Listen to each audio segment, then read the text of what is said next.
Docteur Chrétien, merci de nous accueillir dans votre laboratoire. Un grand plaisir. Est-ce que c'est possible que votre équipe allez contribuer à trouver le médicament contre le coronavirus? Ça a des chances, mais c'est tout ce qu'on peut dire. Si ça ne fonctionne pas, au moins, on aurait essayé, mais ça a des chances de fonctionner. Et c'est tellement grave, c'est une pandémie maintenant, qu'il faut faire quelque chose. Et nous, on met à la disposition ce qu'on sait. Et on a fait une expérience cruciale avec le laboratoire national de microbiologie de Winnipeg, qui étaient les seuls capables de manipuler le virus d'Ebola, qui a prouvé, disons, beaucoup de succès, non seulement pour guérir, mais pour prévenir. Donc, il agit à deux niveaux, ce qui a fait peut-être un candidat meilleur qu'un antiviral pur. Donc, ça a bien fonctionné pour l'Ebola. Voilà. Et le Zika. On a fait Et le Zika. Si ça fonctionne bien pour le coronavirus, combien de temps ça prendra avant que le commun des mortels puisse prendre ça?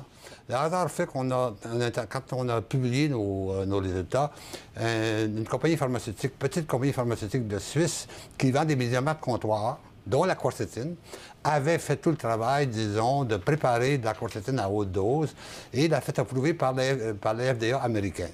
Donc, on a quelqu'un qui a des millions de pilules à sa disposition et qui les met actuellement, qui est avec nous dans le cas actuel pour donner à la Chine les médicaments nécessaires. Non, on les a. Ils sont dans... OK.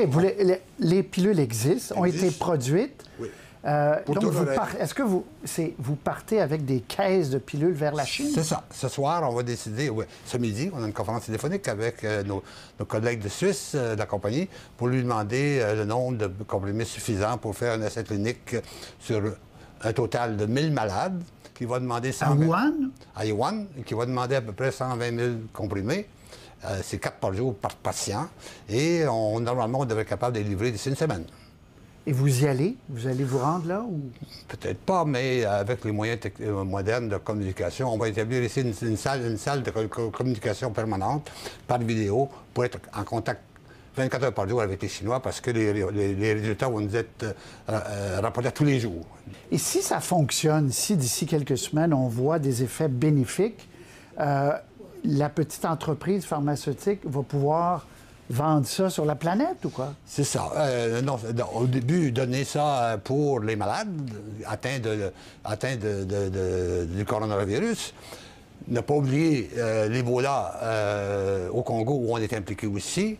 Donc, ça serait, à notre avis, les deux cibles premières, disons, à utiliser les stocks, disons, en comprimés. Et ils nous disent qu'ils peuvent en fabriquer beaucoup pour donner au reste du monde, si vous voulez, mais ça va prendre beaucoup de comprimés. On parle de milliards de comprimés. Et si ça s'avérait positif, tant mieux, tout le monde applaudit. Est-ce que l'entreprise pharmaceutique va faire une fortune? Comment ça va fonctionner? Non, c'est un médicament comptoir, donc c'est presque pas brevetable. Écoutez, ça va coûter 1,50 $ par jour par patient, alors que les nouveaux antiviraux qu'ils utilisent actuellement coûtent 1 000 $ par jour. Cette plante-là, elle pousse n'importe où? Pas il y a dans les oignons, dans l'ail, dans la moringa, il y a plusieurs plantes qui ont de grandes concentrations, de bonnes concentrations de quercétine. Sauf que quand on mange des excès de plantes, c'est pas assez concentré. Nous, l'intuition qu'on a eue, c'était de prendre une dose qui serait valable, donc beaucoup plus élevée. On a vérifié chez les animaux si c'était toxique. L'animal le tolérait beaucoup. Donc, on a testé, bingo, excusez le terme, ça tombe dessus. Et ça tue le virus ou ça renforce le système immunitaire? Ça fait les deux. C'est préventif et curatif, ce qui est fantastique. OK, ça serait en plus... Un bénéfice marrant. On peut en cultiver de la quercétine dans nos jardins. C'est une plante. Mais condensé, là, je veux dire... Oui, il y a des qu'on pourrait faire comme le marijuana, on envoie des plantes de quercétine dans sa maison, bon, on condense. Je fais une farce, là, mais en fait... Docteur Chrétien, vous avez dit c'est grave, l'OMS a dit pandémie. Comment vous qualifiez ce qui se passe, là? Comment vous comparez ça? De jour en jour, moi je lis toutes les nouvelles en me levant le matin, de jour en jour, c'est de pire en pire. Et avec ce matin, les nouvelles de ce matin, la Corée qui est en état d'urgence, le nord de l'Italie qui est fermé, ça correspond à la définition de la pandémie parce que c'est sur 2 continents. Et des pandémies, il n'y en a pas eu beaucoup dans le monde, dans le temps. Alors, il faut se rappeler un peu la grippe espagnole. On n'était pas là dans ce temps-là, mais je sais que ça se répandait comme un feu de poudre. Des millions et des millions de morts. Il y a eu 50 à 100 millions de morts, qui étaient à ce moment-là 5 de la population.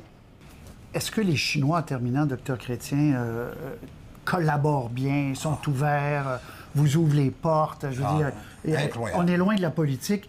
Nos deux Canadiens emprisonnés, là. Oui, ça peut aider à ce dossier-là, mais c'est incroyable. Ça peut aider à ce dossier-là. Ça pourrait. Mais la réponse de la Chine, écoutez, ça fait 4 semaines qu'on est en communication avec eux. Et ce matin, on me disait, on va terminer les protocoles aujourd'hui, on va les traduire en chinois. Et Zhu Chen, qui est un ancien de l'Institut, celui qui pilote le dossier là-bas, là, est un de nos anciens élèves. OK. Il va aller les porter lui-même au ministre, parce que c'est l'ancien ministre de la Santé.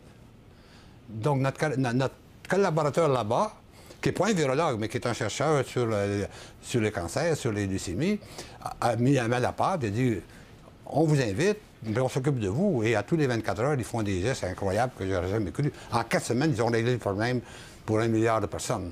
Ils sont efficaces comme je n'ai jamais vu.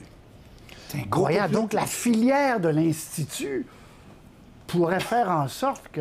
C'est la filière d'Institut. M. Zhu Chen est venu ici dans les années 80 avec sa femme faire un stage. Et on est amis depuis ce temps-là. Et il y a même eu un doctorat honoris causa de l'Université de Montréal il y a 8 ans. Donc, vous allez devenir le nouveau docteur Bétume? Écoutez, là, il ne faut pas exagérer. Non. On a besoin d'améliorer nos relations avec les Chinois. C'est pas chrétien ce que vous dites là. Docteur Chrétien, on se croise les doigts, pour vrai. Oui. Puisque on espère que votre intuition est la bonne, avec toute votre équipe. On est là pour servir et espérons que ça va dire quelque chose. On n'a rien à perdre puisque la crise est mondiale, la crise est très sérieuse, une pandémie qui se répand comme ça, comme un feu de poudre, ça fait peur. Docteur Chrétien, on nous souhaite le mieux. On se souhaite le mieux. On se souhaite le mieux parce qu'on se protège soi-même. Exact. Merci beaucoup. Très apprécié.